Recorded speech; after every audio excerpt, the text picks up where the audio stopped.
this has been a pretty slow week for finding cool pocket change. In fact, it was so slow that I only found a couple of quarters that might have some doubling in them, but not enough to get excited about.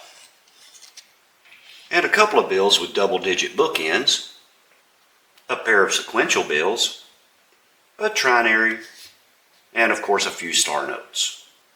This one's almost medium rare, and this one's just a tad above well done. And since it's been so slow finding cool pocket change, I thought I'd take the time to organize my bills. Welcome to Coin Nerd. Welcome to Coin Nerd, and as I mentioned, it's time to organize my bills.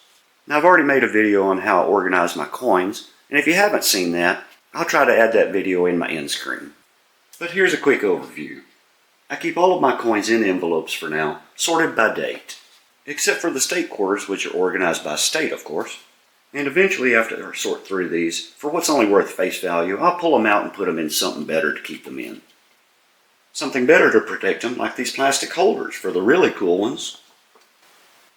And albums for the complete collections. The rest I'll probably just count and send back into circulation.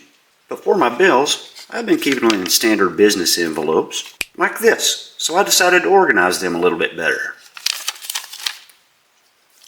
So I bought a bunch of these currency sleeves and put the bills into the sleeves, and then I put them in sequential order. Okay, I have a bit of OCD if you haven't noticed already.